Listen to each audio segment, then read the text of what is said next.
Hey folks, today we're going to be doing a twofer review. I'm going to be comparing the Eastwood Contour SCT to the Porter Cable Restorer. These two are popular drum-type sanders on the market right now, and I hear a lot of people going back and forth about which one they prefer, so I thought I'd throw my information into the ring, compare the two of them, and we'd see how it comes out. With that, I'm going to be comparing these specifications, head-to-head testing, and also then just let you know what I felt about the two compared to one another. So let's get right into it. So first up is the Eastwood Contour SCT, or Surface Conditioning Tool. This is a nice straight line design, meaning the motor's in line with the drum, instead of being offset to the side as it would be on some of the more expensive Dynabrade or Metabo options I've seen out there. With that, it's a 9 amp motor, so a nice strong 110 volt motor, and it has a brush design. It does come with spare brushes in the box, so you can repair it as time goes on. It has a trigger back here on the back for easy access, with a trigger lock to keep it running. It also has a variable speed wheel on here, so you go ahead and reduce or increase the speed if you want, from 1000 to 3700 RPM altogether. It has a metal gearbox design with metal gears inside of there, so that's a nice strong design overall, and a forward handle to support the weight. With that, it's also a single shear design on this shaft, so all the bearings are out here on the gearbox side, and it's floating out here on the other side. It is nice and tight, that's just something to note. It has a left-handed thread hex bolt here, so you gotta loosen that up to the right. That's very important so you don't damage the tool length. And when you loosen that up, take it off, you slide on a new drum. It's pretty straightforward and simple. It's an all-metal guard for a nice strong design to protect you from flying debris, and it's nice and open so you can really get around that tooling easily. Overall, it's a pretty straightforward and good design. So next we're going to move over and we're going to talk about the Porter Cable Restorer.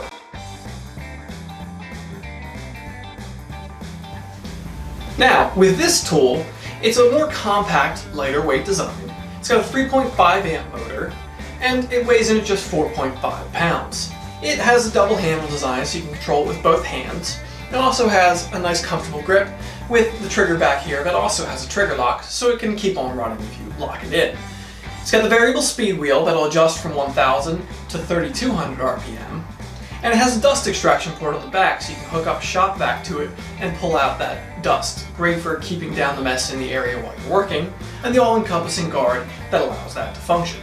Now, nowhere in the advertising material did I see a mention of how the drive mechanism is set up, so I went ahead and I took the side cover off of it and I took a photo for you.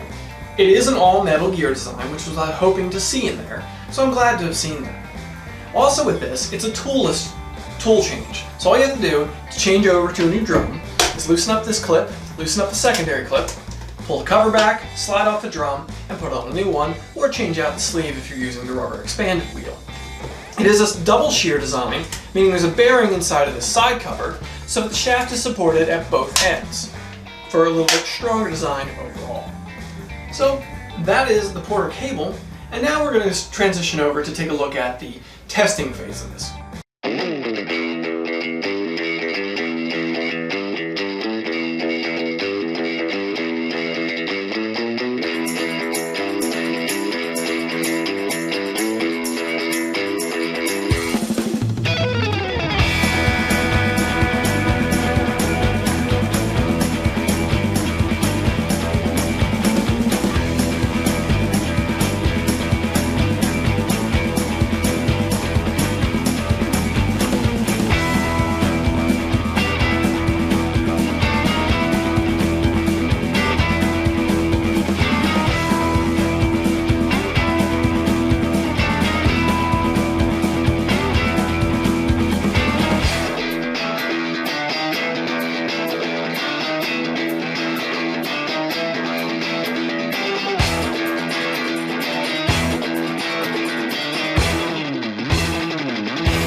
So now you've seen these two tools in operation.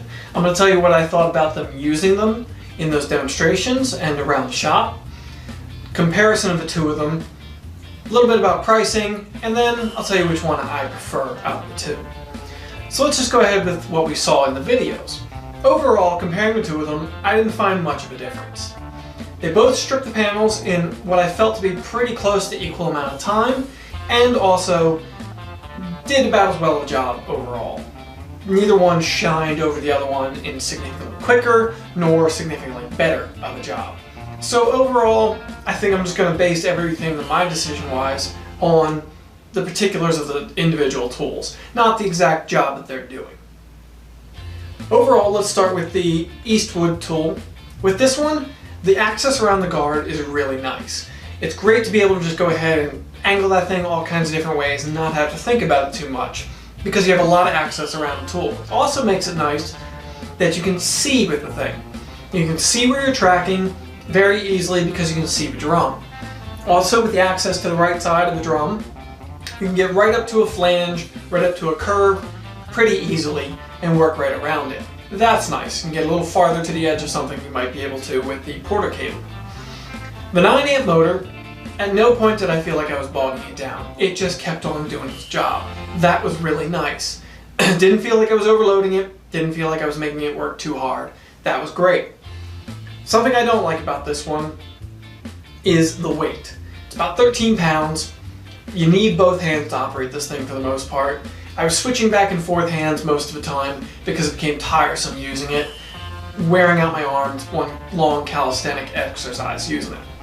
With that, the trigger is another thing I need to make a point about. Plug this thing in, pull the trigger, and get it running. Once it starts running, it takes a little while to spool up to speed. I was kind of surprised by that, and I really didn't care for it. It wasn't such a big deal. I felt like I was being nitpicky when I first started messing with it and saw that. However, when I was actually using it and in practicality, I did find a problem with that. When I was switching hands back and forth, I would let the trigger off, and when I did so, well, then it would spool down and have to spool back up when I got going again. That really started to relate to me sitting there, waiting for the thing to spool back up before I was able to use it again. That was annoying and tiresome. I did not care for that at all. That's not a huge deal, but through the span of a day, I don't need to be waiting on the tool to make it work. With the Porter cable, it's significantly lighter at 4.5 pounds. It's a lot easier to use. You can actually use it one-handed. You don't need both hands, though you have the option of doing so. I found myself using it one-handed most of the time, so that was pretty nice. However, with the guard the way it's designed, you have to think about how you're holding it. It encompasses a lot more of the tooling drum, and with that, you have to think about how the tool is positioned so you're not dragging the tool or its guard on the workpiece. Also, you can't really see the tooling while you're using it. And that's a little bit annoying in that you have to figure out how you're tracking with it. You can't just watch it do what it's doing. With that, I did get used to it after a little bit, and I could pretty easily tell where I was going to be tracking, so it wasn't a particularly big deal. The gearbox and the covers on the other side both add a little bit to the width of it, which means that when you're using it, you can't get quite as tight to those flanges, those edges, as you can with the Eastwood, being able to see the Eastwood where it goes to, and only have a single shear design on the Eastwood. So that's a big point too. You're going to have some finish up work, more so with the Porter cable than you would with the Eastwood, when you're getting close to edges and things like that. The comfortable grip really was nice, and the trigger on this one is also very nice. I didn't find at any point that I was having any trouble with it like I did with the Eastwood. Pull the trigger, it spooled up as quick as I expected a modern electric tool to do. The guard is also a little more encompassing because of the dust evacuation port. I felt that this was a little less messy in overall use, and I didn't even have a shop vac hooked up to it to vacuum out that dust. So that was nice.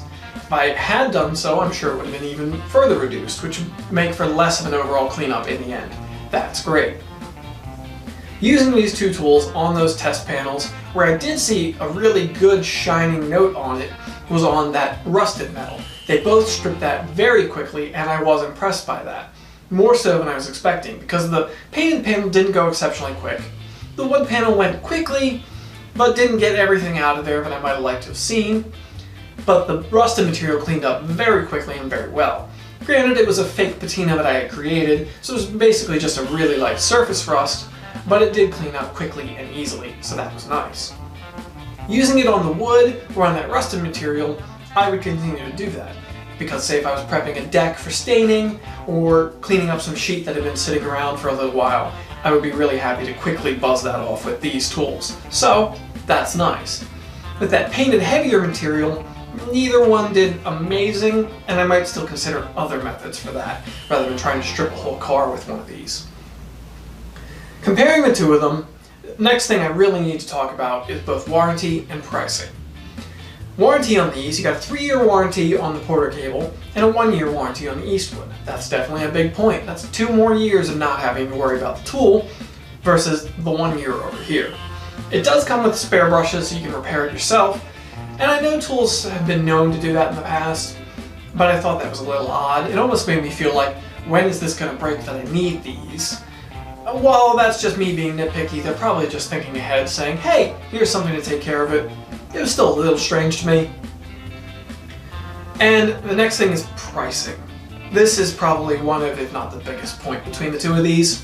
The Eastwood tool is going for $199, and the Porter cable tool is going for $99. The Eastwood comes with this one 4-inch by 4-inch drum that you see on it, which I believe is the 120 grit if I remember offhand. And the Porter cable comes with the rubber expanded wheel and 6 sleeve sandpapers that go on there. 3 different grits, 2 of each grit. So you get a lot more tooling with the Porter cable at the lower price tag than you do with the Eastwood. Eastwood has a lot more tooling available currently. 12 items in total, one of which is that same expanded rubber wheel that comes with the Porter cable, so technically you need that for some of the other tooling. I don't know if you should really count that, so maybe 11. But if you were to buy the Eastwood in every one of the consumables that they have available for it, you're looking at $527 altogether. Meanwhile, with the Porter cable, they only have 6 different toolings available for it currently. But if you were to pick up one of each one of those, including the ones that come with it, you're looking at only $150, which is cheaper than just the purchase price of the tool for Eastwood. So that's a big point. I spoke to the designer of the Porter cable, and he did let me know that 2 more stripping wheels should be available by the end of the summer. This is July when I'm filming this, but they aren't available yet. That'll expand it to 8 options. Going onward, hopefully there'll be a few more. I did see some more items from him, but they're only in testing phases and not available yet.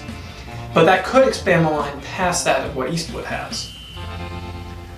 Something to note there, I have seen people complaining about the rubber expanded wheel over here having the drums slide back and forth. That's something I've seen in those expanded drum designs many times in the past using on die grinders and such.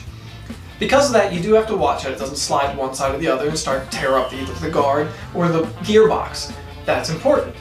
They can't really have much of a centering design to those without creating a hump in the tooling, so that's an issue.